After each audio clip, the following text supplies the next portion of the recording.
A finales del siglo XVIII, el más glorioso reino de Europa enfrentaría a un poderoso enemigo: el poder de su propio pueblo. Un hombre se alzaría para inspirar a la nación a derrocar a un rey renuente y a una reina odiada. Y una nueva república nacería de la sangre de la Revolución Francesa.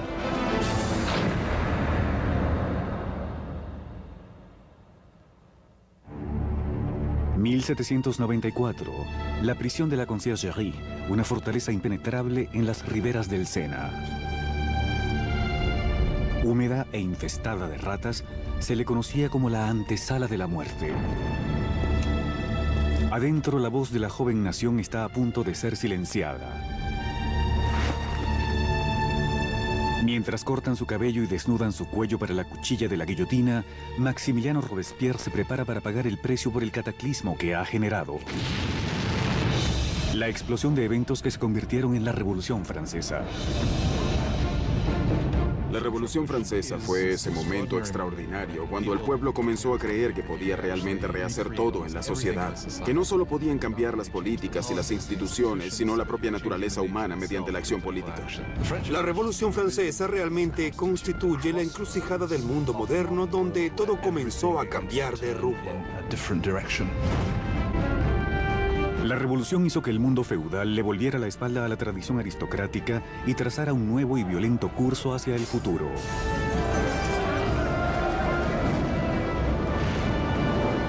Estremecería las bases mismas de Europa y su impacto se sentiría más allá de los mares.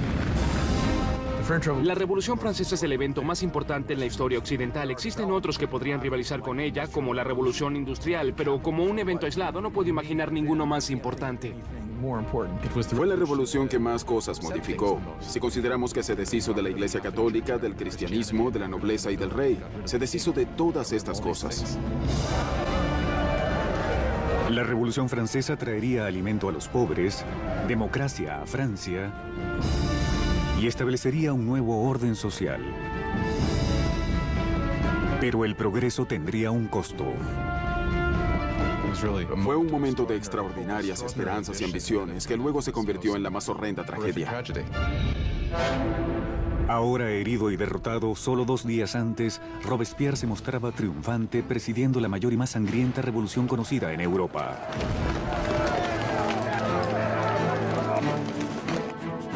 Era tan fiel a sus ideales que fue llamado el incorruptible. Y era tan poderoso que la menor de sus declaraciones podía causar terror en toda una ciudad.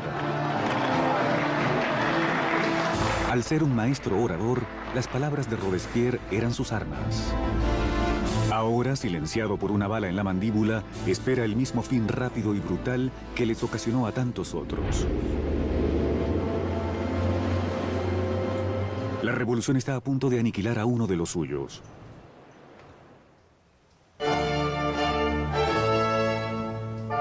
En un día primaveral de 1770, nadie podía prever los turbulentos tiempos que se avecinaban.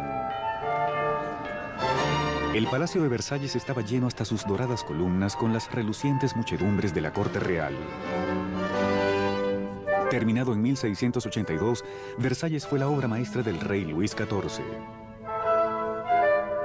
Para poner algo de distancia entre él y sus súbditos, Luis XIV cambió la capital de Francia a este pequeño pueblo situado a casi 20 kilómetros al oeste de París, donde ordenó la construcción del palacio más espléndido de toda Europa.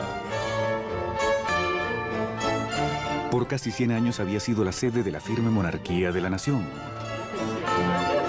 Y hoy es el escenario de una boda muy importante. El nieto del rey Luis XV, el príncipe Luis Capet, siguiente en la línea del trono, está a punto de desposarse.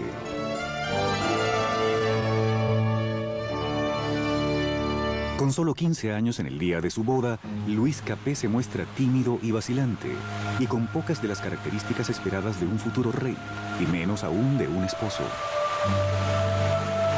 Luis era un adolescente regordete, tímido y dolorosamente inadecuado, sin ninguna habilidad social. La amante de Luis XV, Madame du Barry, lo llamaba un joven gordo y malnacido. Era simplemente un pelmazo. A Luis XVI le era muy difícil tomar decisiones. Las evadía todo el tiempo. Siempre era dado a ser persuadido por la última persona que le hablase. Esas no eran consideradas cualidades propias de un líder. El matrimonio de Luis fue una unión política entre la familia real de Austria, los Habsburgo, y su propia familia, los Borbones. La boda simbolizaba el final de una vieja rivalidad y el inicio de nuevos lazos regionales. La joven novia llegaba a Francia, una linda joven de 14 años de grandes ojos. María Antonieta. María Antonieta era una archiduquesa de Austria. Era la hija menor de la emperatriz María Teresa. Llegó a Francia como parte de un pacto de matrimonio, el cual representaba un gran vuelco en las alianzas. Por primera vez en la historia, Francia y Austria eran aliados en lugar de enemigos. María Antonieta llega a Francia como un símbolo político, pero siendo una adolescente tenía poco interés en tales asuntos. Cuando María Antonieta llegó a Versalles era muy joven. No sabía mucho del país al que llegaba. No conocía sus costumbres ni la corte. Ciertamente era una niña obstinada y vivaz, pero aún así era una niña. Cuando María Antonieta llega a Versalles es solo una adolescente. Es rubia, con ojos azules. Es hermosa. Le gusta atraer a las personas y llega con la intención de ganarse a su esposo y a su nueva familia.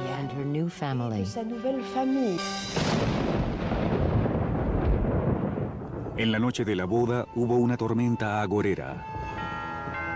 Pero adentro, la grandiosidad de la ceremonia ilumina el palacio cuando los recién casados se dirigen a la alcoba real.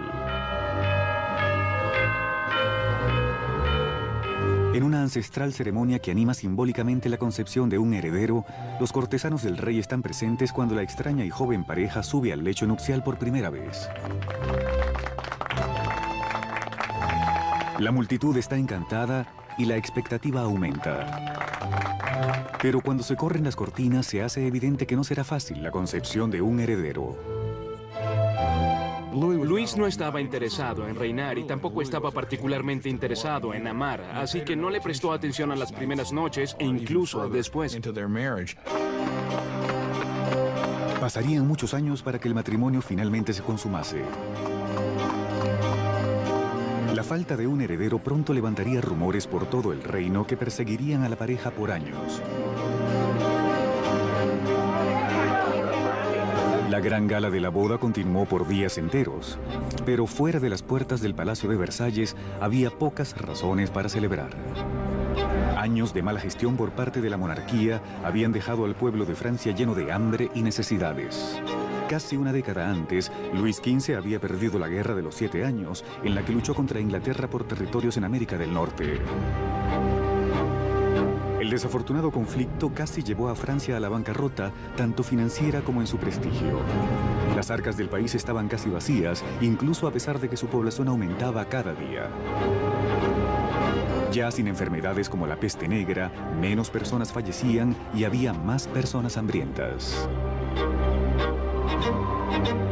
Francia pasó de 20 millones a 26 millones de personas en el siglo XVIII, luego de haber crecido solo 1 millón en los 2 siglos anteriores.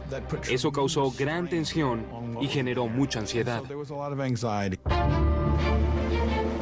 4 años después de la boda real, el abuelo del príncipe Luis perdió su batalla final contra la viruela. Luis XV muere siendo un rey vencido y poco popular y deja atrás un país al borde del caos. En una lujosa ceremonia, el joven príncipe Luis heredó el trono y fue coronado como el rey Luis XVI. A pesar de haber insistido en tener una grandiosa coronación, Luis sabe que está terriblemente mal preparado para el cargo. En el momento en que muere su abuelo y se hace evidente de pronto que él es el rey, Luis XVI no sabe qué hacer. Siente como si el mundo le cayese encima. A pesar de haber sido educado para convertirse en rey, siente que no está listo para eso. Para un reino en crisis, Luis XVI era la peor opción posible. El rey de 20 años rezaba: «Protégenos, Señor, porque reinamos muy jóvenes». Acomodados en los aposentos reales de Versalles, Luis y María Antonieta comienzan su nueva y prometedora vida como jóvenes monarcas. Mientras tanto, a solo 20 kilómetros en París, otra nueva era florece. Una era que está en curso de colisión con la propia monarquía. Es una era peligrosa de nuevas ideas, la era de la Ilustración.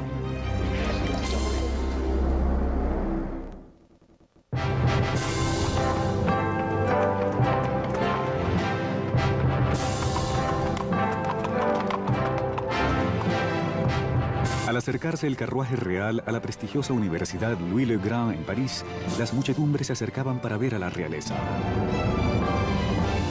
Era el día de dar la bienvenida a la ciudad de París al recién coronado rey Luis XVI y a su joven encantadora esposa austríaca.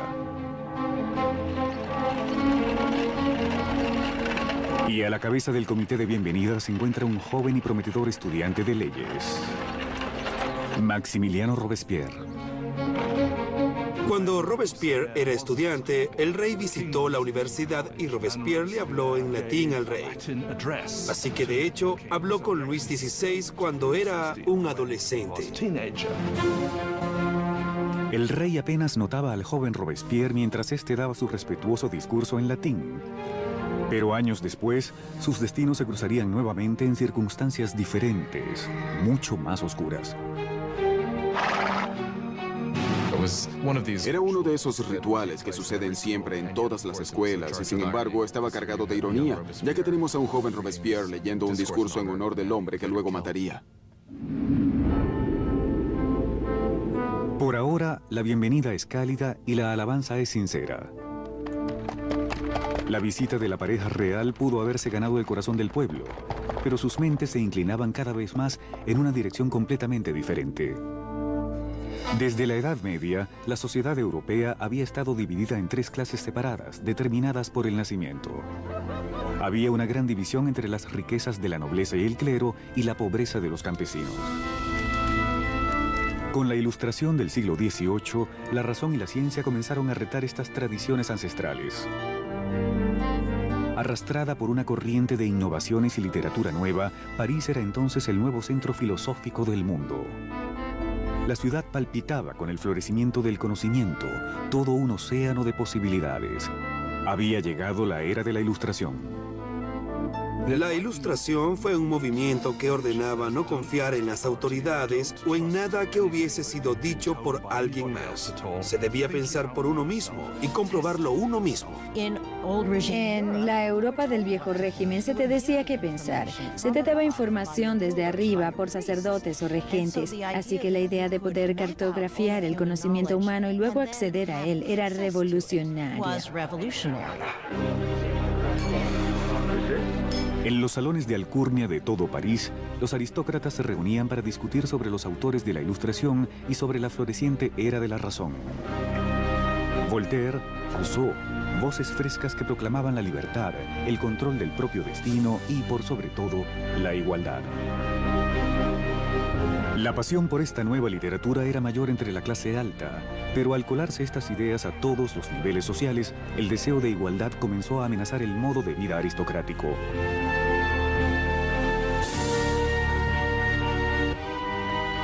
Lo realmente peligroso era que con el tiempo se cuestionaría la razón de que los aristócratas fuesen privilegiados. ¿Por qué es el mundo como es? ¿Podemos cambiarlo para hacerlo un lugar mejor? ¿No es posible el progreso? Todo eso terminaría por minar la idea de que la monarquía, la aristocracia y la jerarquía eran naturales. Para observar los ideales de la Ilustración en acción, solo hacía falta mirar más allá del Atlántico, donde los estadounidenses luchaban por independizarse de la vieja némesis francesa, Gran Bretaña. El joven rey Luis quería vengar las derrotas de su abuelo y vio su oportunidad en la Guerra de Independencia de Estados Unidos. Luis aportó un total de 2.000 millones de libras a la causa, suficientes para alimentar y guarecer a 7 millones de franceses por un año. Esa inversión marcaría el inicio del colapso financiero de Francia. Estados Unidos causó la bancarrota de Francia, ya que la deuda que adquirió la monarquía francesa para luchar en la guerra de independencia estadounidense resultó ser crucial en la situación financiera de esta monarquía, pues no podían pagarla. Mientras Luis enviaba dinero y tropas a través del Atlántico, María Antonieta se ocupaba de contraer sus propias deudas.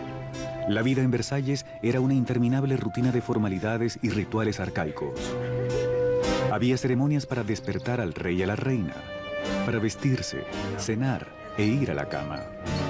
Para no aburrirse entre todos estos rituales, María Antonieta aumentaba una colección de piezas de moda cada vez más extravagantes. María estaba obsesionada con la moda, en especial esos peinados de torre de casi 1 metro de alto que tomaban horas en realizarse y que adornaban con toda clase de frutas y objetos. Para muchas personas, estas costumbres eran obscenas y representaban todo lo que había de malo en ella, en Versalles y en aquella cultura. María Antonieta se entretenía con las habladurías de la corte, con juegos de azar y organizando obras de teatro. Al acumularse sus gastos, se ganó el apodo de Madame Déficit. A María Antonieta la apodaron Madame Déficit, ya que el país estaba en caos económico y ella continuaba gastando en vestidos, zapatos y joyas como si nada pasara. Era la Imelda Marcos de su tiempo. De todas las deudas que contrajo María Antonieta, la mayor era la que tenía con su país, un heredero al trono. En 7 años de matrimonio, Luis y María no habían tenido hijos. María Antonieta se encontraba en una posición cada vez más humillante. El trabajo de la reina es producir un heredero varón al trono. Era absolutamente esencial que hubiese un hijo. Durante ese tiempo las personas la criticaban y estaban insatisfechas. Decían, el rey nunca debió casarse con esta archiduquesa austríaca en primer lugar y ahora ni siquiera puede darle un heredero al trono. María Antonieta estaba desesperada. El apetito de Luis por la comida era evidente. Pero el sexo, a todas luces, no estaba en el menú. Il y a toute une correspondance entre l'ambassadeur d'Autriche et la... María Teresa, la madre de María Antonieta, se preguntaba, si una joven tan hermosa como mi hija no puede motivarlo, ¿qué está sucediendo? Luis XVI y su joven esposa María Antonieta no habían podido concebir por 7 años, y esto empañaba el comienzo de su reinado. Ya que el pasatiempo del rey era la cerrajería, había muchas canciones maliciosas sobre Luis el cerrajero, que no podía encontrar el ojo de la cerradura. El desinterés de Luis por el sexo era percibido como una falta de bríos como rey. Finalmente, luego de un año de frustraciones y presiones de la corte, a Luis se le diagnosticó una condición tratable conocida como fimosis. Luis tenía una deformidad que hacía la excitación extremadamente dolorosa, por lo que no se consumó la unión hasta que se realizó el procedimiento quirúrgico para corregirla. Pero le tenía terror al procedimiento, por lo que tomó años convencerlo. Cuando finalmente lo hizo, listo. Luego de una simple cirugía, la pareja pudo tener a su primera hija, María Teresa. Pero el daño que sufrió la imagen de María Antonieta durante años no podía borrarse fácilmente. Desde comienzos de la década de 1780 habían circulado libelos por todo el país con sátiras pornográficas del rey y la reina. Panfletos obscenos hacían burla de la impotencia de Luis y presentaban a María Antonieta como una ramera en una corte libertina y decadente. La imagen de la monarquía en el pueblo se deterioraba debido al empeoramiento de la situación en el campo. Una serie de malas cosechas y la desregulación habían elevado el precio de la harina, generando una escasez del propio corazón de la dieta francesa, el pan. Pero las privaciones naturalmente acababan en las puertas de Versalles. Mientras la pareja real continuaba viviendo extravagantemente, las quejas quedaban en el papel. Una queja fue llevada directamente a la corte real. ¿Sabe por qué hay tanta gente necesitada? Porque su lujuriosa existencia devora en un día el sustento de 1000 hombres. El hombre tras esta queja El mismo joven que solo pocos años antes alabó al rey y a la reina luego de su coronación. Maximiliano Robespierre. Con él, el pueblo pronto ganaría una voz que pedía libertad, igualdad y revolución.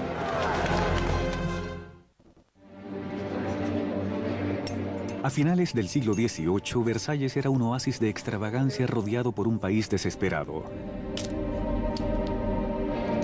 Y con un rey indeciso al timón, Francia ponía rumbo hacia el desastre. Luego de 19 años de matrimonio, Luis había engendrado 4 hijos, pero permanecía impotente como rey.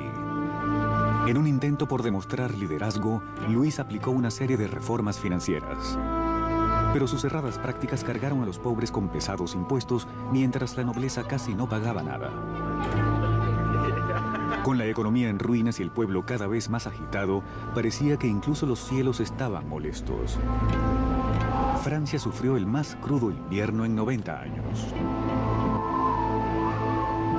Si alguna vez Dios intervino para empeorar una situación, fue en el verano de 1788 y la primavera de 1789.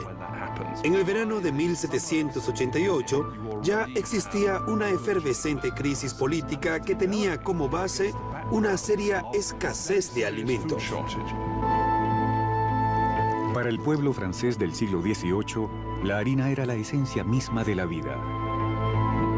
El pan, la medida de la existencia. La mayoría de las personas comunes en Francia comían al menos 1 kilogramo de pan al día. El pan era muy importante y su precio era sentido por todos. Si el precio se duplicaba, estabas en problemas. Con los malos manejos financieros de Luis, el costo de la harina se disparó. Los escasos alimentos eran almacenados. El precio de una hogaza de pan pronto alcanzó el salario de un mes.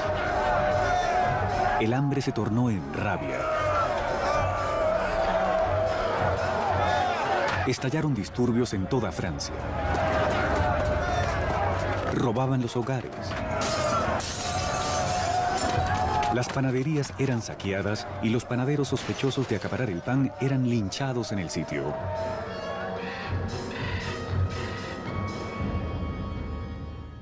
Con la economía en caos, los bancos forzaron a Luis a contratar un ministro de finanzas, Jacques Necker. Siendo un pensador ilustrado, Necker era popular con el pueblo de una forma que Luis solo podía envidiar. Jacques Necker fue sin duda el ministro más popular en la primavera de 1789, pues había expresado su postura públicamente de que era deber del gobierno el asegurarse que hubiese suficiente pan y grano para todos. Con el país en crisis fiscal, Necker presionó a Luis para convocar una reunión del tradicional cuerpo representativo del reino, los Estados Generales. Era la primera vez que los representantes eran convocados en 175 años. Francia estaba organizada políticamente en algo llamado los 3 estados. El primer estado era el clero, el segundo era la nobleza y el tercer estado eran todos los demás. Según cálculos actuales, los 2 primeros estados ocupaban 3% de la población y el tercer estado el 97% restante. Mucha gente sentía que era muy injusto para el tercer estado, que contenía la mayoría de la población, tener solo 1/3 de los diputados. Sentían que era muy injusto que se tratase de un parlamento de 3 cámaras donde 2 de ellas, la nobleza y el clero, podían siempre vencer a los terceros. 4 de mayo de 1789. Un joven y hábil abogado y político llegó a Versalles. Maximiliano Robespierre llegó como diputado ante los Estados Generales para luchar por una voz justa para el pueblo que representa el tercer estado. Siendo un huérfano de la provincia, Robespierre se había hecho un académico gracias a una prestigiosa beca, llegando a ser un orador elocuente. Su apariencia era impecable. Nunca tenía un cabello o una frase fuera de lugar. En su pueblo natal de Arras, las ideas de la Ilustración que había absorbido en los salones de París encontraron una voz poderosa en él como abogado de los oprimidos. Para cuando regresó y comenzó a practicar como abogado, ya estaba leyendo mucha literatura ilustrada. Durante su práctica en Arras, Robespierre trató de llevar las ideas de la Ilustración a los casos que defendía. En los estados generales, Robespierre y sus colegas demandan que la nobleza y el clero paguen impuestos.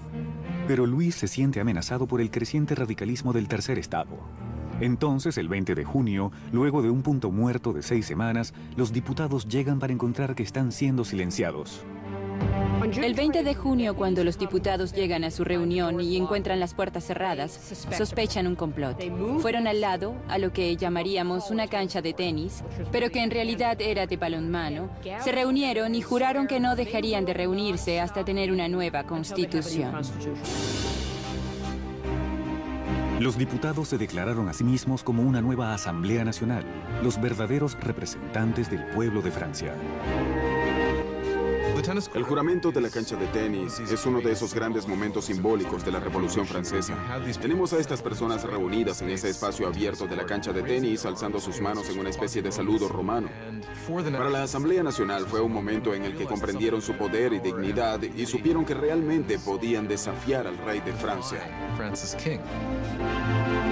En un acto revolucionario de desafío, nace la Asamblea Nacional. Llegaría a ser una comunión de voces de todo el país, un cuerpo parlamentario que promulgaba la voluntad del pueblo. Pero quitarle poder al rey no sería tan fácil como firmar una simple proclamación. Estas tempranas victorias que ocurrieron en Versalles eran de papel y no tenían nada para respaldarlas. El temor que se apoderó de los diputados en Versalles a medida que se acercaba julio era que el rey ordenara a sus fuerzas dispersarlos y luego derrocarlos. A comienzos de julio, 30.000 tropas reales tomaron posiciones alrededor de París. Para defenderse, el pueblo formó una nueva Guardia Nacional. Los alborotadores saquearon las armerías de París y se llevaron más de 28.000 mosquetes. Lo único que faltaba era la pólvora, pero sabían exactamente dónde obtenerla. En el centro de París se erguía un inmenso edificio de piedra, símbolo notorio del régimen feudal: la Bastilla. Esta prisión guardaba la provisión de pólvora de la ciudad y era legendaria como un lugar de torturas y muertes inenarrables. La Bastilla había sido el gran símbolo del despotismo real, el símbolo de los reyes franceses yendo más allá de los límites justos de su poder, un símbolo de horror para el pueblo francés. En medio de las revueltas ocurrió un sorprendente ultraje. Luis despidió a su ministro de Finanzas, el amado por el pueblo Jacques Necker, por creerlo muy comprensivo con las masas. Horas después del despido de Necker, la noticia de que el hombre a su favor había sido despedido llegó a París. La única opción era la revuelta.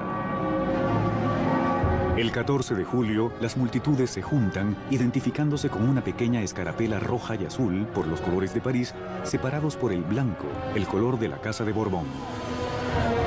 El tricolor había nacido. De la febril multitud, una voz grita: ¡a la Bastilla! Atacar la Bastilla significaba que el pueblo francés se negaba a que se acabase con la Asamblea Nacional. Así que el pueblo actuó y se armó. Básicamente significaba que estaban del lado de la revolución. Al ver a la multitud que se acercaba, el gobernador de la Bastilla, Bernard Delaunay, trató de cerrar la prisión. Organizó una desesperada defensa, pero los merodeadores atacaron la fortaleza y masacraron a los guardias con picos y cuchillos. Finalmente, el gobernador Delaunay se rindió, pero la iracunda muchedumbre lo envolvió, arrastrándolo a las calles. Las hordas burlonas lo patearon y apuñalaron hasta que gritó: «¡Déjenme morir!». La multitud le hizo el favor, lo apuñalaron más y le dispararon. Allí nació una tradición revolucionaria. Su cabeza cortada fue expuesta en un pico. Los diputados de la Asamblea Nacional no condenaron de inmediato estos actos de violencia. De hecho, los aceptaron. Y fue esta aceptación de la violencia popular lo que, en opinión de algunos, creó un patrón que tendría consecuencias catastróficas para el desarrollo de la revolución.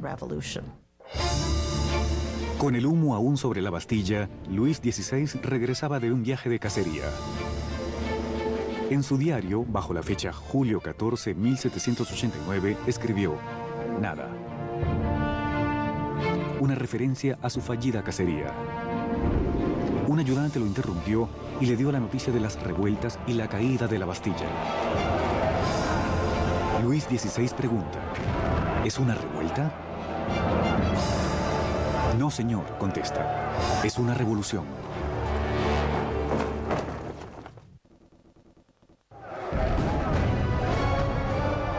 La victoria de la Bastilla desató la Revolución Francesa. El pueblo había desafiado a su rey y había ganado. Ya no habría retorno. Como símbolo de la derrota de la tiranía del feudalismo, el pueblo, hombres, mujeres y niños, minó y destruyó la Bastilla con sus propias manos, ladrillo a ladrillo.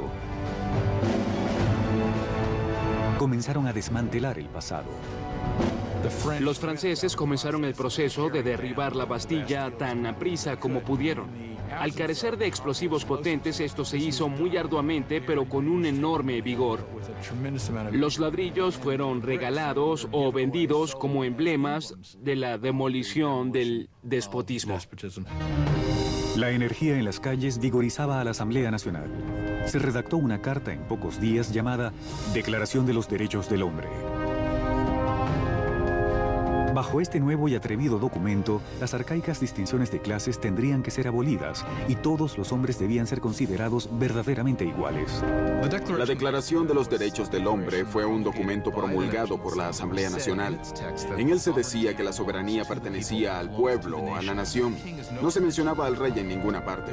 Al redactar este documento, la Asamblea estaba de hecho dándose poder a ella misma. Con la nueva Asamblea Nacional como su vocero, los ciudadanos de Francia se dispusieron a cambiar la propia naturaleza de su mundo. Demandaban una monarquía constitucional, derechos iguales para todos y justicia bajo leyes razonables. Para darles mayor voz a los llamados de revolución, Robespierre exigió mayor libertad de prensa, que había sido amordazada bajo el viejo régimen.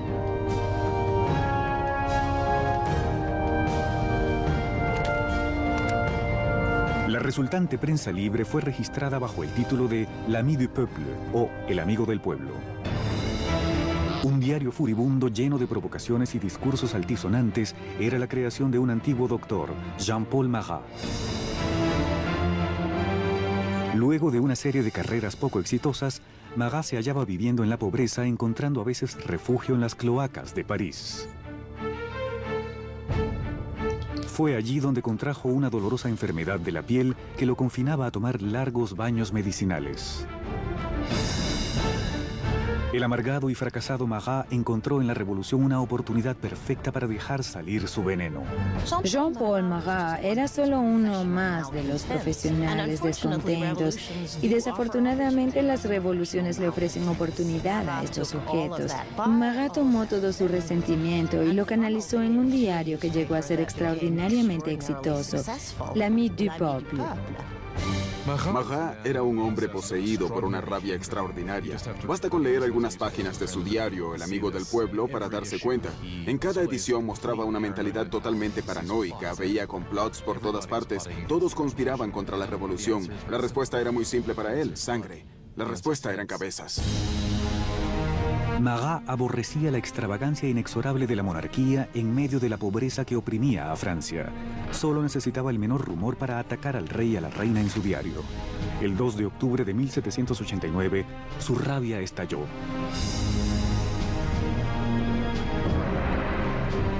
La noticia de que el rey había ofrecido una fiesta en Versalles llegó a París. Se decía que la decadente monarquía había arrojado al suelo la nueva bandera tricolor, símbolo de la revolución, y la habían pisoteado. Marat estaba furioso. Reportó el insulto en su diario justo cuando una nueva amenaza se avecinaba. El rey había ordenado a sus tropas moverse a posiciones alrededor de París otra vez. Con el suceso de la Bastilla todavía fresco en la mente del pueblo, Marat los incitó frenéticamente a entrar en acción. Pueblo de París, es hora de abrir los ojos. Salgan de su letargo. Despierten. Una vez más. Despierten. 5 de octubre. El día amanece con el furioso repicar de las campanas. Las mujeres se reúnen cerca del ayuntamiento para protestar por la escasez de pan. El temor a las tropas reales que se acercan se mezcla con la rabia generada por la noticia de la fiesta ofensiva del rey. Pronto miles de personas marchan hacia Versalles con picos y armas en mano. Las mujeres llevaban sus quejas al rey. En el corazón de la multitud estaban las famosas Poissardes, las temibles pescaderas de los mercados centrales que eran conocidas por ser fornidas y temerarias. Estaban armadas con enormes cuchillos para limpiar pescado y eran muy musculosas a causa de las cajas que cargaban. Nadie deseaba molestar a estas damas. Estas mujeres eran de las barriadas pobres que se veían afectadas por el alza en el precio del pan y la escasez de los productos. Repentinamente se dieron cuenta de que debían actuar. Es extraordinario que la mayoría no podía siquiera escribir su nombre, y así se hicieron protagonistas de un proceso histórico. En el palacio, la noticia de la multitud que se aproxima llega a la recámara de la reina. La leyenda dice que fue entonces cuando María Antonieta pronunció la frase más famosa que nunca dijo. María Antonieta no dijo, si no tienen pan, que coman pastel. Eso es un mito. María Antonieta, desafortunadamente, quizá nunca notó la pobreza de su país, el tiempo suficiente para decir algo así. Al concentrarse las mujeres cerca de las puertas, Luis se dio cuenta de que la revolución ya no podía ser ignorada. Había llegado a sus puertas. Accedió a firmar la Declaración de los Derechos del Hombre, pero la multitud continuó creciendo durante la noche. En la mañana, 20.000 personas acampaban en las afueras del Palacio Real. Para terminar con los siglos de distancia entre el rey y sus súbditos, las masas furiosas exigen que el rey y la reina se muden a París. Indeciso y débil, como siempre, Luis no responde. Su vacilación provocaría la furia de la multitud y pondría las vidas de la familia real en grave peligro. Al no obtener de inmediato la aceptación de lo que pedían, realmente parecía que iban a masacrar a la reina. La multitud de mujeres entró violentamente al palacio pidiendo a gritos la sangre de la reina. Masacraron a los guardias, los decapitaron y pusieron sus cabezas en picos. Parecían espíritus malignos que gritaban por el palacio, dennos sus entrañas, dennos su cabeza, yo quiero una pierna, yo quiero un brazo. Creo que estaban tan frenéticas que de haberla encontrado la habrían cortado en pedazos.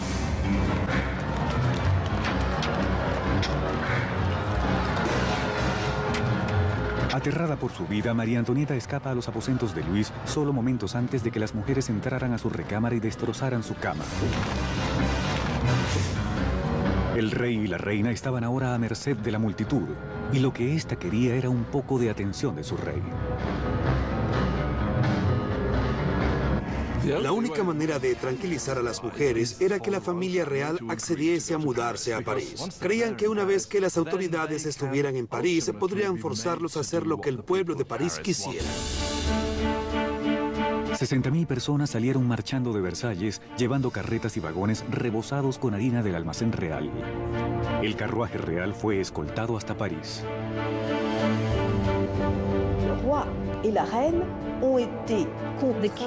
El rey y la reina fueron forzados a ir a París con las cabezas de sus guardias,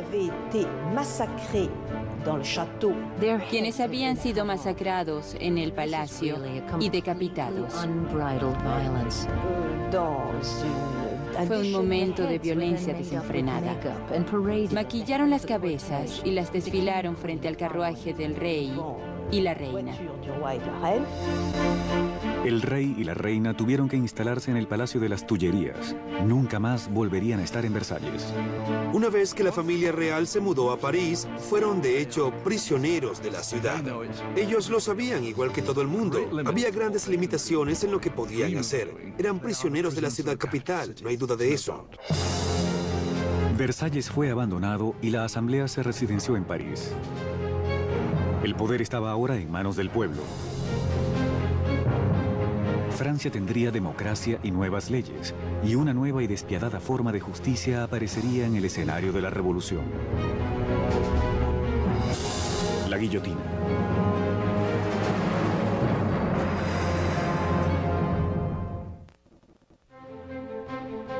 Mayo de 1791.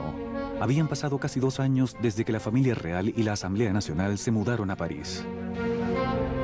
Robespierre hablaba a menudo en la Asamblea y en el Club Jacobino, una sociedad de debates bautizada por su lugar de reunión, un viejo monasterio de monjes jacobinos. Ahora la palabra era el corazón mismo de la revolución, y Robespierre hablaba con una entereza moral infalible. Su norte real era siempre el pueblo.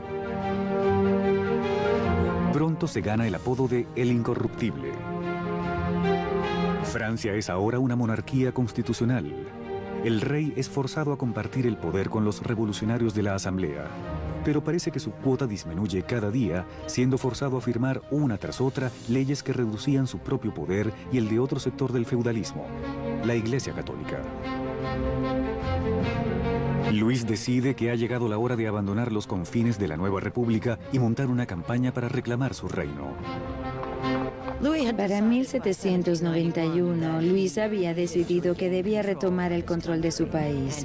Sabía que solo podría lograrlo con la ayuda de un ejército extranjero, así que su idea era escapar del Palacio de las Tullerías y dirigirse a la frontera más cercana. 21 de junio de 1791, el rey y la reina se disfrazan de sirvientes y, protegidos por la oscuridad, se escabullen del ojo vigilante de París. Realizan un intento mal planeado de escape.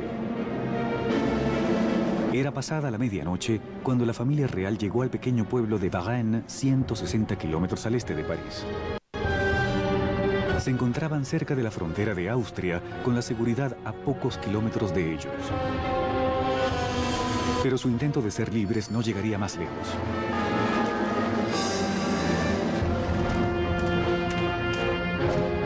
Los rumores de los movimientos reales los habían precedido a Varennes. Un oficial del pueblo detiene el carruaje y les pide sus pasaportes.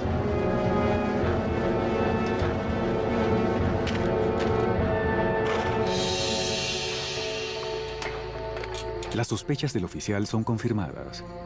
Era la firma del propio rey. El pueblerino está sobrecogido ante la vista de su rey. Pero los guardias revolucionarios cercanos no muestran ninguna reverencia por la familia real en fuga. Esperaba que las personas lo reconocieran y que habría una rebelión en su favor. Pero para su sorpresa y horror, no estaban impresionados al reconocerlo. Lo veían como alguien que escapaba y simplemente lo arrestaron y devolvieron a París. La idea de que el monarca había tratado de abandonar a su pueblo fue psicológicamente catastrófica. Esto realmente cortó los lazos entre Luis y sus súbditos. Ahora no solo tenían un rey superfluo, sino que obviamente también era un traidor. Al convertirse la familia real oficialmente en enemigos de la revolución, el poder pasó de Luis, ahora un rey prisionero, a los revolucionarios de la Asamblea. En el centro del gobierno revolucionario estaba Robespierre.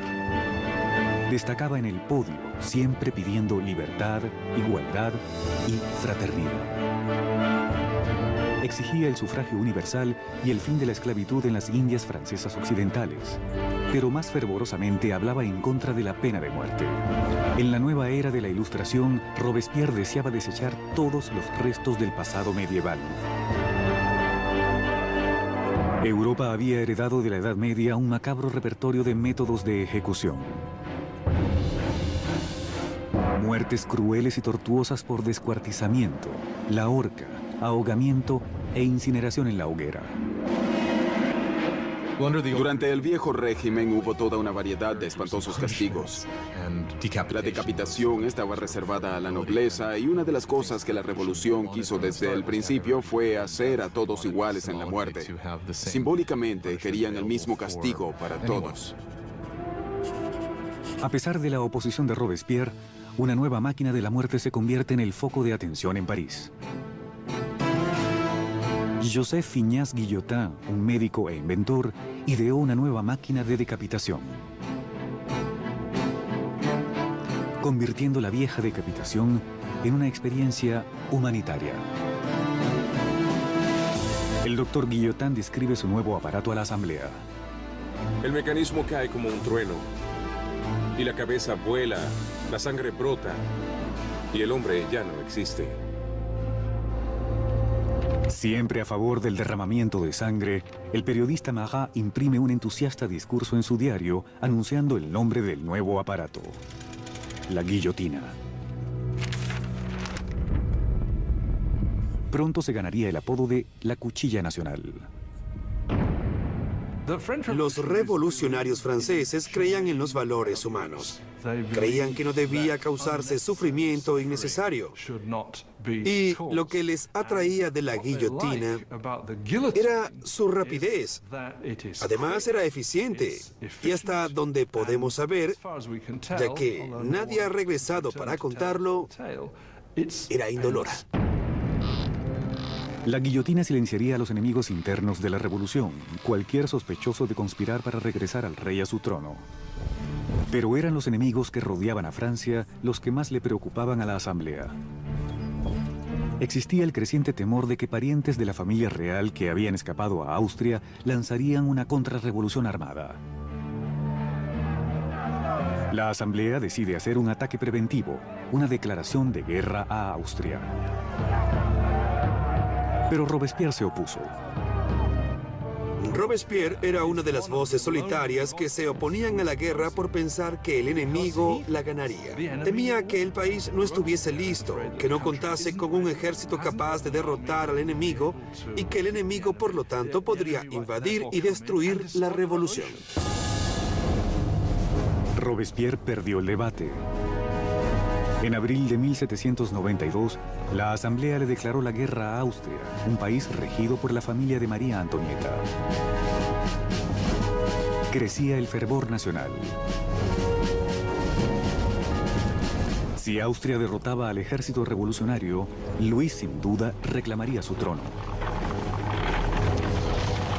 Y se sospechaba que María Antonieta ayudaba al enemigo al mantener correspondencia con sus familiares en Austria, revelando los movimientos de las tropas francesas con cada trazo de su pluma. Mientras tanto, el rey y la reina fingen adherencia a la revolución. Luis y María Antonieta jugaban un doble juego. Parecían estar muchas veces con la revolución. Al mismo tiempo estaban conspirando contra ella. Trataban de sobrevivir. Si queremos ser generosos, eran sobrevivientes, pero si lo vemos desde el lado revolucionario, eran mentirosos.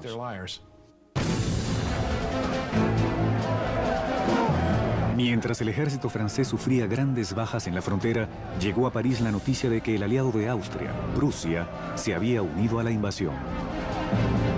Las tropas enemigas se movilizaban bajo las órdenes del duque de Brunswick, un general prusiano. La atmósfera en París estaba tensa.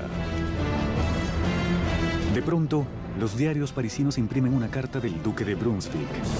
El manifiesto amenazaba con destruir París si sus majestades, el rey o la reina, sufrían algún daño. Pero esta amenaza tuvo el efecto contrario. 10 de agosto de 1792, 27.000 ciudadanos armados, animados por la furia contra el manifiesto, se dirigen al Palacio de las Tullerías y atacan salvajemente a los guardias del rey.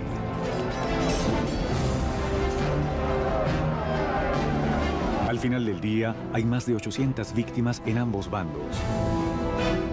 El rey buscó su seguridad en la asamblea, pero la monarquía estaba acabada. A Luis se le quita oficialmente su título. La República Francesa había nacido.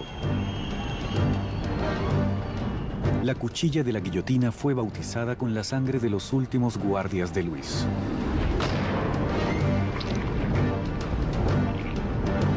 Y Robespierre, antes acérrimo opositor de la pena de muerte, ha cambiado de parecer. El nacimiento de la República solo podía comenzar con la muerte de un rey. El nuevo y escalofriante aparato del doctor Guillotin pendía sobre París como una advertencia. Era la pena por desafiar las leyes y el orden revolucionario. Había sido bautizado con la sangre de los guardias reales y pronto acabaría con el propio rey. Para agosto de 1792, el rey había sido depuesto y la familia real estaba en prisión. Robespierre y sus jacobinos se enfrentaban con el sector del moderantismo de la Asamblea, los girondinos, por el control del gobierno nacional. Pero en las calles de París existía un nuevo movimiento político. Como símbolo del rechazo a la tradición aristocrática, los ciudadanos comunes se rehúsan a utilizar los bombachos hasta las rodillas o culottes de los aristócratas. Se hacían llamar los sans-culottes o los sin bombachos. Los sans-culottes se consideraban a sí mismos como el verdadero pueblo francés. No eran los más pobres. Eran más bien artistas o tenderos, cosas así. Eran personas que al menos podían trabajar con sus manos. El no vestir los bombachos era para los sans-culottes un símbolo de no ser un aristócrata, de no poseer grandes riquezas, de ser una persona común del pueblo.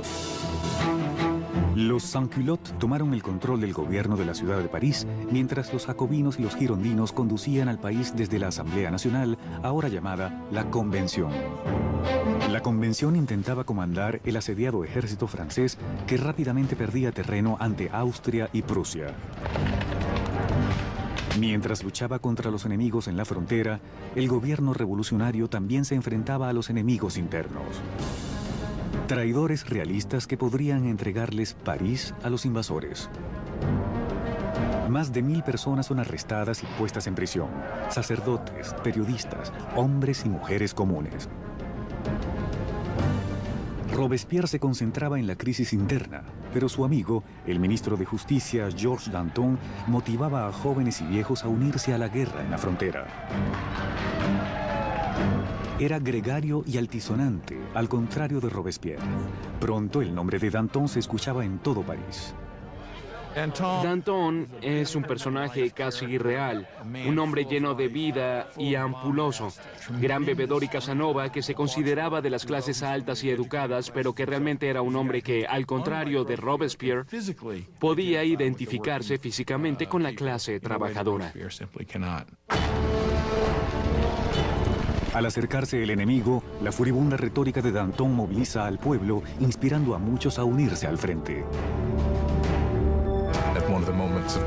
Hubo un momento célebre cuando los ejércitos austríaco y prusiano estaban invadiendo, en el que se puso frente al pueblo de París y les gritó: valor, valor, valor por siempre.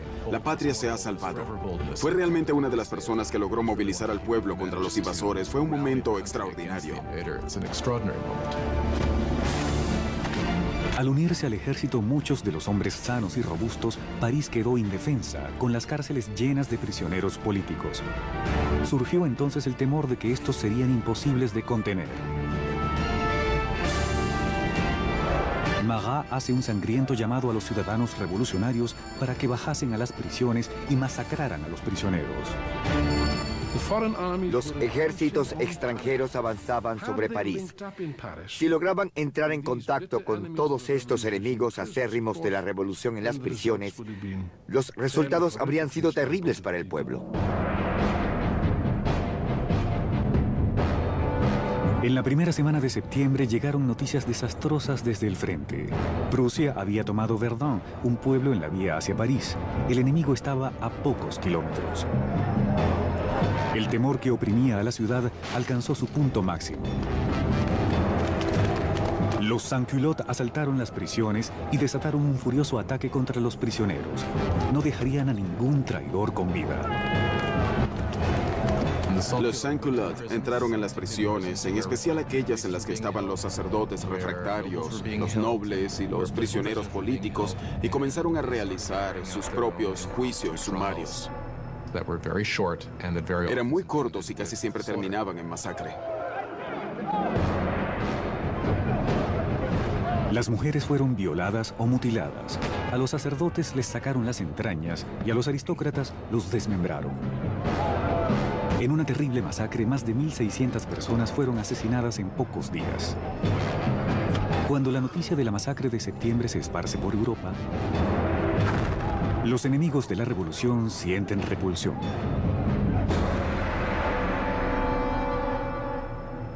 Más allá del Canal de la Mancha, el London Times daba la repugnante noticia. ¿Son estos los derechos del hombre? ¿Es esta la libertad de la naturaleza humana? Las bestias cuadrúpedas más salvajes del África inexplorada son superiores a los animales bípedos de París. La revolución se había desviado definitivamente. Incluso Robespierre se daba cuenta de que las cosas habían llegado demasiado lejos, de que el pueblo no podía manejar las cosas por sí mismo. Necesitaban ser guiados, una mano de hierro. Mediante el poder de sus palabras, el incorruptible se alzó como el hombre capaz de guiar la revolución. A pesar de que en un momento Robespierre estuvo a favor de la monarquía constitucional, ahora creía que ya no había lugar para un rey. Se tomó una decisión crucial. Francia llevaría a su propio rey a juicio.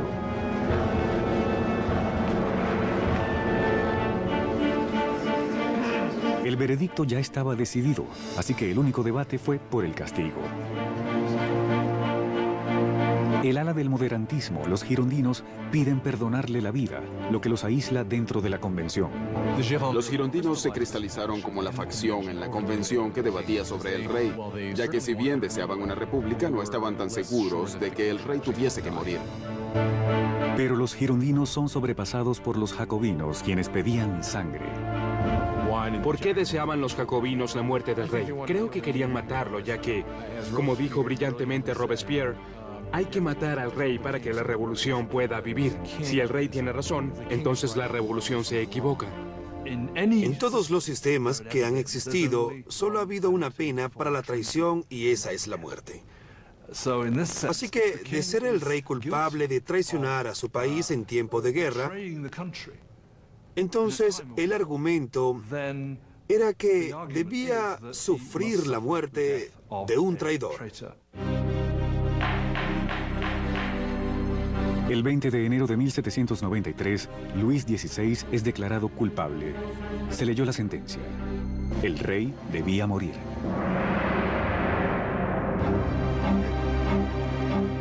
Esa noche se le permitió reunirse brevemente con su familia. Calmado a pesar de las lágrimas de su familia, les promete regresar a la mañana siguiente a darles el último adiós. No lo haría. No podía soportar la angustia de su familia y no podía debilitarse en su camino a la guillotina.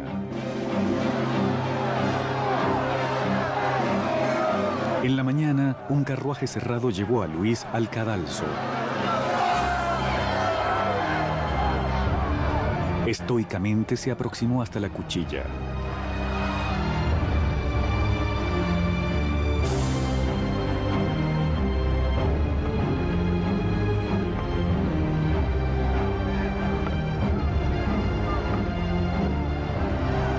Intentó dar un discurso. Confío que mi muerte será por la felicidad de mi pueblo, pero lloro por Francia y temo que pueda sufrir la ira del Señor. Pero los guardias ahogaron su discurso con los tambores.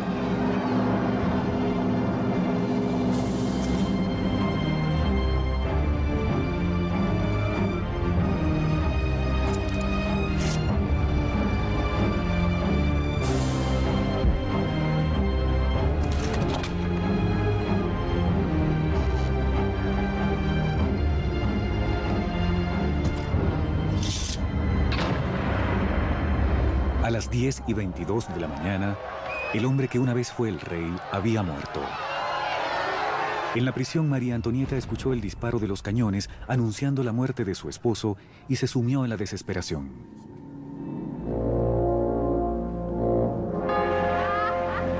La sangre del rey se había derramado. Los revolucionarios estaban victoriosos. Pero pronto los enemigos de la revolución se anotarían una victoria. Su objetivo: el hombre que pedía la muerte de tantos, Jean-Paul Marat.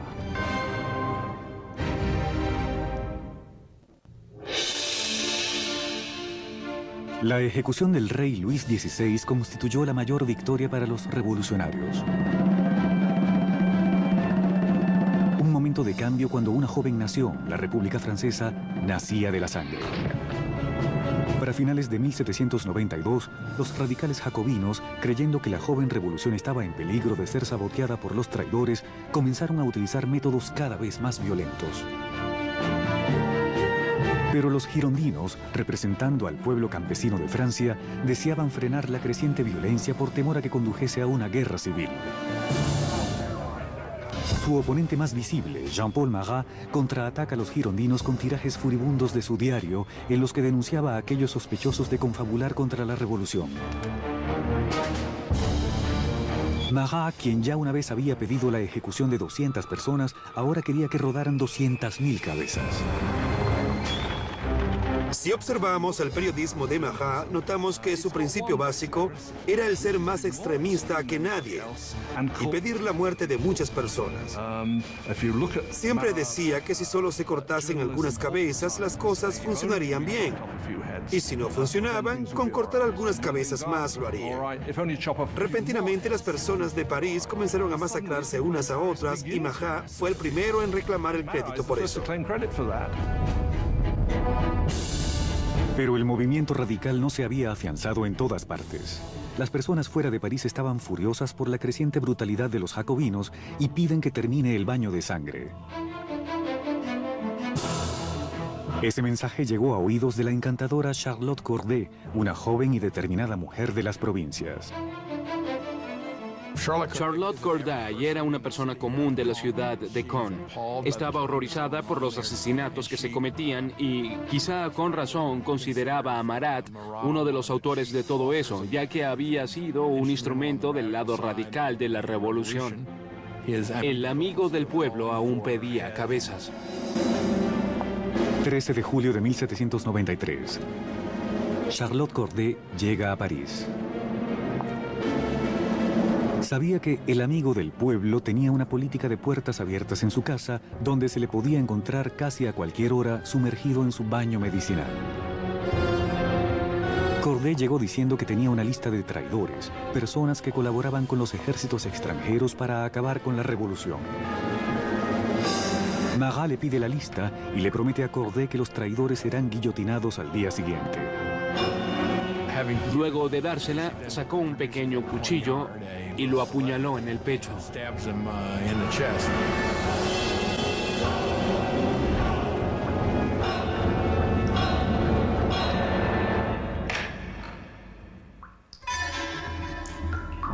El llamado amigo del pueblo murió instantáneamente.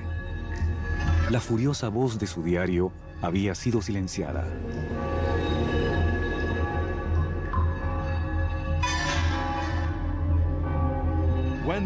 Cuando la revolución se tornó sanguinaria, era muy fácil decir que era culpa de Marat.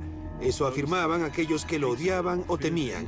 Y es una de las razones por las que Charlotte Corday lo asesinó en 1793, ya que lo hacía responsable de muchas de las atrocidades más sangrientas que habían ocurrido allí. Corday no intentó escapar. Durante su juicio no se mostró arrepentida.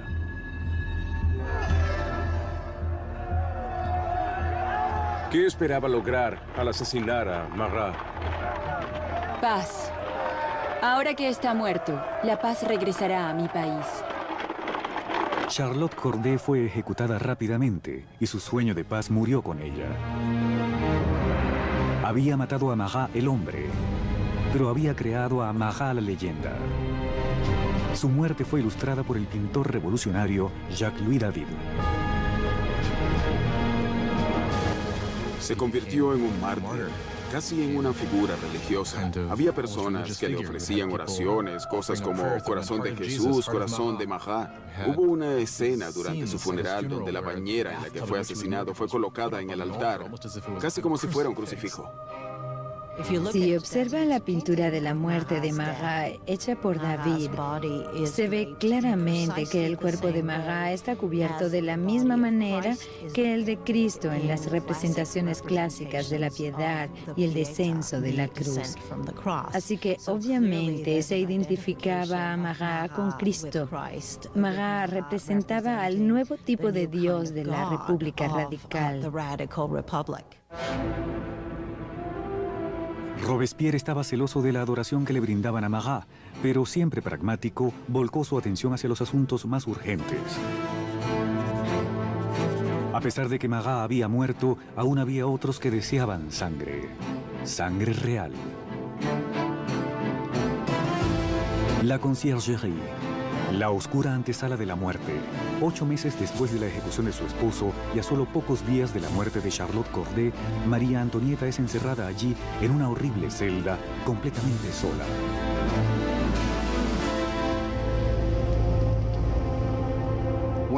Una de las peores cosas que le sucedió a María Antonieta después de la ejecución de Luis fue que les arrebataran a sus hijos. Ellos eran lo más importante para ella. Sabía que su hijo sería sometido a abusos terribles para hacerlo olvidar que alguna vez había pertenecido a la realeza.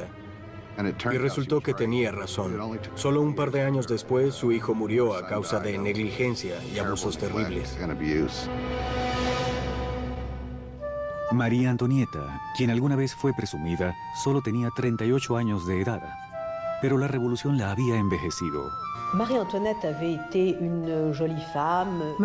Antonieta había sido una mujer muy hermosa y elegante hasta la revolución. Durante 1788 y 89 había perdido peso, su cabello había encanecido, había abandonado toda su coquetería y sus lindos atavíos. Se puso muy delgada. Cuando apareció en su juicio estaba irreconocible. El 15 de octubre, María Antonieta es llevada a juicio, acusada de alta traición y de derrochar el tesoro nacional.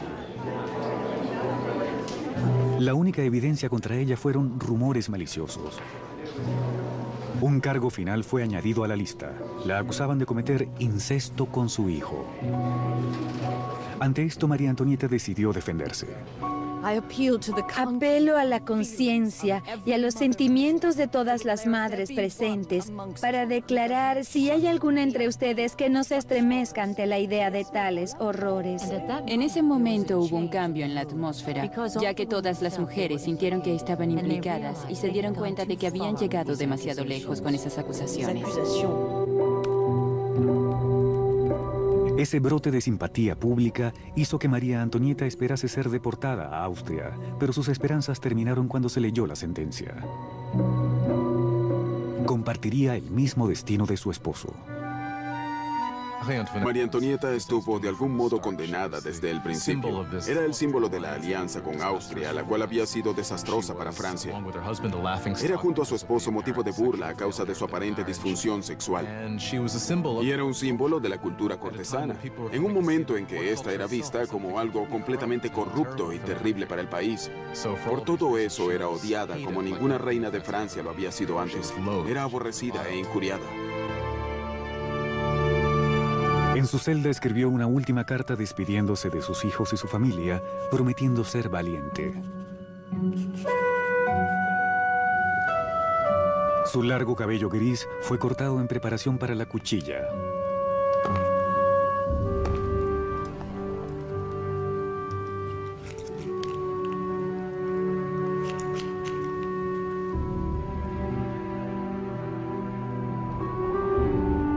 Sus manos estaban fuertemente atadas.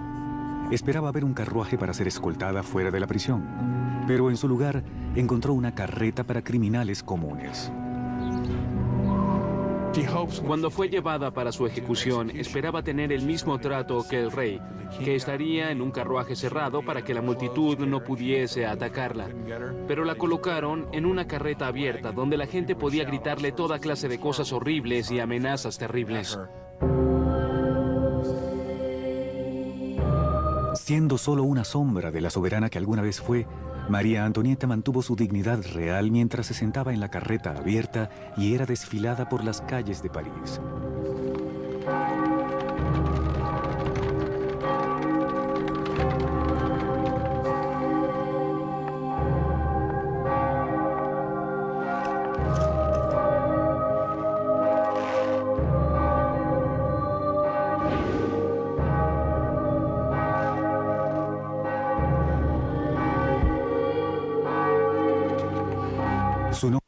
y los cargos contra ella fueron leídos.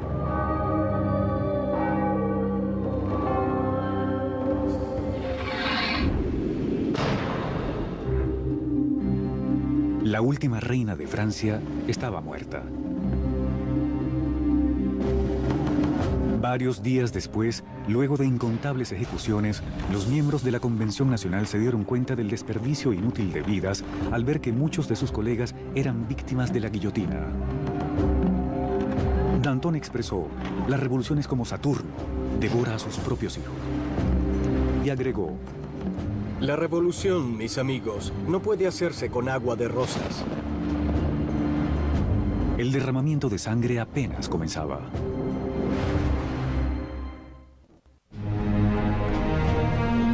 Septiembre de 1793. A 4 años de la Revolución, Francia estaba siendo destrozada. Había insurrecciones violentas en las provincias y enormes pérdidas en la vacilante guerra contra Europa. En una avasallante victoria, la Armada británica tomó la ciudad porteña de Toulon. Europa estaba devorando las fronteras francesas. Francia era el país más extenso de Europa Occidental y el que poseía mayor población. Había sido la mayor potencia militar. Cuando comenzó la revolución, muchos de sus enemigos tradicionales e incluso de sus aliados pensaron que esa era su oportunidad, no de arrebatarle un trozo de terreno a Francia, pero sí de enriquecerse a sus expensas y debilitarla permanentemente. Francia fue aislada de toda Europa. Sufría un bloqueo por Inglaterra. Era atacada e invadida por Austria y Prusia. El pueblo de París estaba sumido en el temor de que la victoria de la contrarrevolución condujese a un baño de sangre. Danton y Robespierre, los oradores estelares de la Convención, se dan cuenta de que deben atacar con valor para salvar la revolución. Convencen a sus colegas para instaurar una nueva y amenazadora forma de ley marcial. Es hora de que todos los franceses disfruten de la sagrada igualdad. Es tiempo de imponer esta igualdad mediante actos de justicia contra los traidores y conspiradores. Hagamos del terror la orden del día. Así comenzaba un nuevo capítulo de la revolución, un período de represión violenta llamado el terror. En una sorprendente regresión, los revolucionarios suspendieron la nueva constitución, así como los derechos que garantizaba. La policía de espionaje se esparció por el país. Cualquier sospechoso de actividades contrarrevolucionarias era arrestado, juzgado rápidamente y sentenciado a la cuchilla nacional. El reino del terror fue concebido como un gobierno de emergencia. Entendían por ello el infundir terror en el corazón de los enemigos de la República, de manera que fuesen paralizados por el miedo o arrestados y eliminados. La menor sospecha podía enviar a cualquiera al cadalso. Políticos expresaran alguna palabra amable hacia la difunta monarquía, cualquiera que utilizara el formal monsieur o madame en lugar del nuevo tratamiento de ciudadano. El aire estaba cargado de paranoia. Los vecinos se denunciaban unos a otros. El incesante sonido de las carretas de criminales se escuchaba por las calles de París. La ejecución estaba en las cabezas de todo el mundo, ya que sabían que en París había policías espías por todas partes. Se colocaban en las filas para el pan, escuchando lo que las mujeres decían y denunciándolas si no les gustaba lo que oían. Podían entregar a una persona no solo por quejarse del precio del pan, sino por no ser lo suficientemente entusiasta sobre el rumbo que estaban tomando las cosas y los éxitos de la revolución. Así que casi cualquier comentario podía meterlos en problemas. La convención organizó un tribunal revolucionario que realizaba juicios y ejecuciones con despiadada eficiencia. Para consolidar su poder, formaron un consejo de 12 hombres llamado Comité de Seguridad Pública. Al final, el poder debía delegarse en un grupo más pequeño, y ese grupo fue el Comité para la Seguridad Pública. Fue un grupo de 12 personas que realmente gobernaron Francia como una dictadura colectiva. La maestría oratoria y visión revolucionaria de Robespierre pronto lo convirtieron en la temible voz guía del comité. Y esa voz pedía más sangre.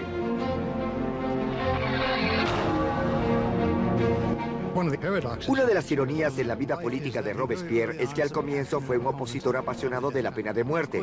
Eso pesó contra él después, cuando se hizo un apasionado defensor del terror y la guillotina. Nunca respondió a esos reclamos, excepto para decir, bien, los tiempos cambian. La revolución había endurecido a Robespierre. Antes un ferviente defensor de la libertad de prensa, ahora reinstauraba la censura, un vestigio del viejo régimen. Con la iglesia ya bajo ataque, no se opuso a la propuesta hecha por uno de los revolucionarios más radicales, Jacques-René Hébert, quien propuso un nuevo programa, la descristianización. Cuando la crisis de la guerra y las rebeliones internas alcanzaron su apogeo, la gente comenzó a pensar que la raíz de todos los problemas eran los sacerdotes y la religión, y que lo que debían hacer para resguardarse de los enemigos de la revolución era destruir el poder de la Iglesia católica. La religión solo es superstición y fanatismo, así que todo cuanto debían hacer era deshacerse de todo eso por completo. Las calles que tuviesen la palabra santo fueron renombradas. Los íconos religiosos fueron destruidos y reemplazados con tributos al nuevo santo, Marat. La iglesia llegó a ser vista como el enemigo por los revolucionarios radicales. Se despojó de sus altares en las iglesias y catedrales. Rompieron las ventanas, las estatuas fueron destruidas. Los bienes de la iglesia eran saqueados. Por supuesto que la opinión de Europa sobre esto era incluso peor que por la muerte del rey. Ni siquiera el calendario cristiano fue respetado. Los años no se numeraban ya a partir del nacimiento de Cristo, sino a partir de septiembre de 1792, el derrocamiento de la monarquía, que pasó a ser el año 1. Los meses se renombraron de acuerdo con las estaciones. Julio se convirtió en Termidor, abril en Floreal. Los meses se componían de 3 semanas de 10 días. El calendario revolucionario fue en realidad diseñado como un arma contra la cristiandad. Era claro que al tener una semana de 10 días, ya no habría domingos, por lo que la gente ya no sabría más qué día era el domingo. Eso era lo que esperaban. El terror se esparció por Francia. Las insurrecciones eran aplastadas con enorme crueldad. En la ciudad de Lyon, donde los contrarrevolucionarios ganaban terreno, el Comité de Seguridad Pública dio un ejemplo brutal. Cientos de rebeldes fueron atados, llevados a los campos y asesinados en masa.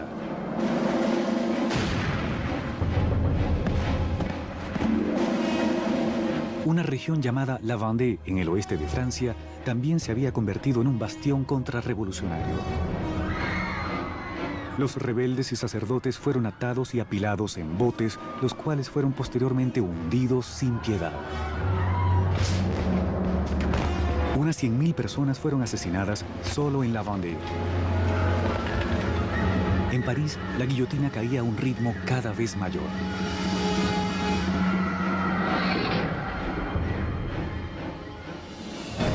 Mientras tanto, el ejército francés comenzaba a ganar en las fronteras. Al mando de un joven y brillante comandante llamado Napoleón Bonaparte, el ejército francés obligó a la Armada británica a realizar una retirada desmoralizadora en Toulon. La revolución estaba de nuevo en alza. Robespierre estaba en la cima del poder. Había acabado con los enemigos de la revolución y asegurado su éxito mediante el terror. Por un tiempo, el terror fue muy efectivo para consolidar al país y al gobierno, y para luchar en lo que en realidad era una guerra en varios frentes. Al norte y al este, contra enemigos extranjeros. También había una guerra civil en La Vendée y otra contra otros revolucionarios que se habían vuelto contra el gobierno de París. El terror había logrado su objetivo, pero no se detenía. Y no lo haría hasta devorar al propio hombre que lo había desatado, Maximiliano Robespierre.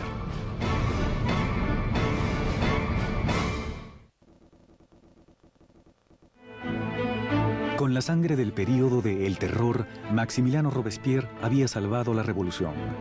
Un ejército vigorizado rechazaba los ataques en la frontera y el disentimiento interno había sido eliminado.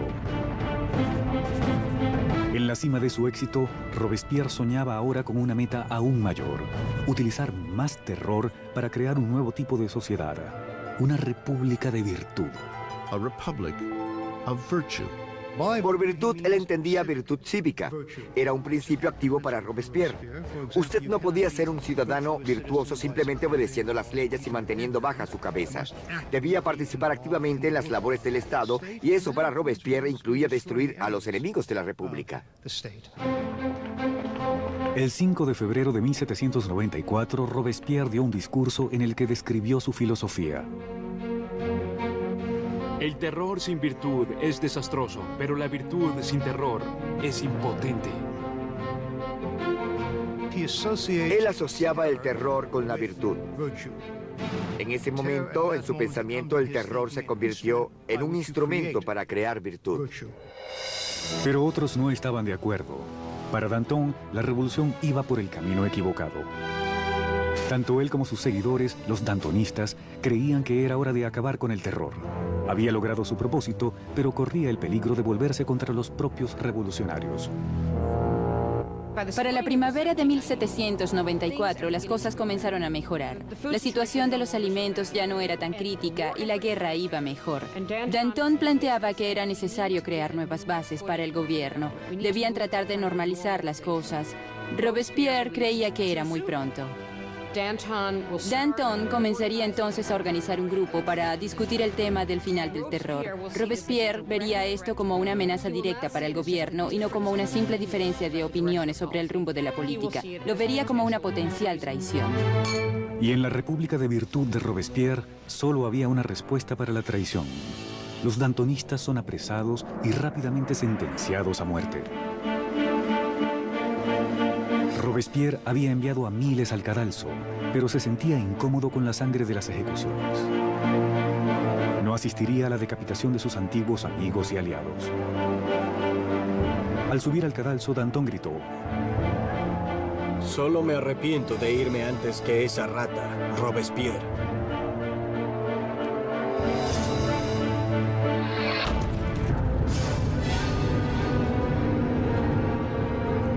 Ya sin los dantonistas, Robespierre sumió a Francia en una nueva fase aún más sangrienta y horrible: el Gran Terror. El Gran Terror es el nombre que se le da a la última fase del período del terror, desde la primavera hasta el verano de 1794. Es el período en el que se incrementaron las ejecuciones y cuando la paranoia, especialmente en París, pero en realidad en toda Francia, comenzó a crecer exponencialmente. Es posible contabilizar el número de ejecuciones hasta llegar a casi 800 por mes en París. Al final era incluso mayor. El verdugo de París estaba más ocupado que nunca. Pero el 6 de junio de 1794, el sonido de las carretas de criminales se detuvo. La guillotina permanecía en silencio. Robespierre había declarado un nuevo día festivo religioso, el Festival del Ser Supremo. Buscaba reemplazar al antiguo dios católico con uno nuevo, la diosa de la razón. Robespierre nunca fue un ateo y nunca apoyó las políticas ateas. Pensaba que las personas necesitaban de una divinidad para adorar, así que ayudó a patrocinar este culto llamado Culto al Ser Supremo con un extraordinario cuadro viviente en París. Creo que fue en junio de 1794, había coros de personas vestidas de blanco cantando, había una especie de montaña de papel maché construida en el centro de París, y en el momento cumbre el propio Robespierre emergía de esta montaña vestido con una toga y comenzaba a descender. Creo que entonces muchas personas pensaron: ¿quién se cree este sujeto? ¿Se cree Dios? ¿Se cree el rey? Mientras el Gran Terror se consolidaba, los colegas de Robespierre vieron el festival como la despedida de Robespierre del reino de la realidad. Había quienes pensaban que Robespierre había llegado a una posición tan extrema e irracional que no podían echarse atrás. Creían que su fanatismo lo había consumido y que realmente había enloquecido. Nuevamente las sospechas de Robespierre parecían enfocarse en sus allegados. El 27 de junio, en ese entonces el 9 de Thermidor, se presentó en la convención y pronunció un discurso amenazador. Sería el último discurso de su vida. Robespierre cometió un error táctico. Apareció el día anterior a su arresto y anunció que tenía una nueva lista de enemigos de la República, pero que no la entregaría. Por lo tanto, todo el mundo temía estar en esa lista. Cuando llegó al día siguiente para entregarla, fue arrestado antes de poder hablar. Un inesperado coro de voces acalla a Robespierre. Se queda en silencio y sorprendido. Los diputados lo declaran un forajido y lo expulsan de la convención. Robespierre y varios de sus seguidores son llevados al ayuntamiento, donde permanecen vigilados esa noche. A la mañana siguiente se escuchan disparos y los guardias se apresuran al segundo piso. Al derribar las puertas se encuentran con una horrenda escena. Uno de los aliados de Robespierre se había arrojado por la ventana. Otro se había disparado en la cabeza. Encontraron a Robespierre semiconsciente, con una herida de bala en la cara. Su mandíbula estaba destrozada por un aparente intento de suicidio. Robespierre pasó sus últimas horas sobre la mesa del Comité de Seguridad Pública, en la misma sala donde había conducido al terror hasta su punto más sangriento. Fue incapaz de responder a los insultos y humillaciones de sus antiguos colegas. El gran maestro de la oratoria había sido silenciado.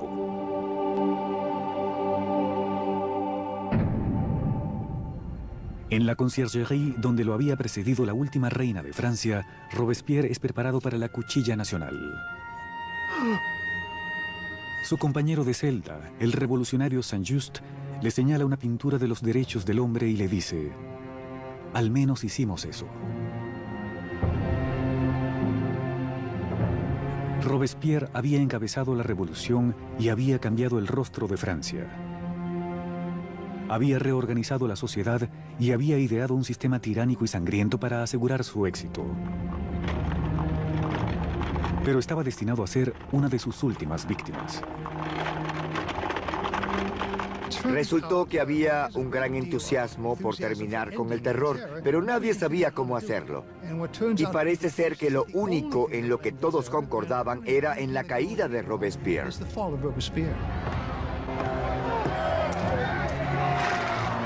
El 27 de julio de 1794, la guillotina cayó sobre el incorruptible.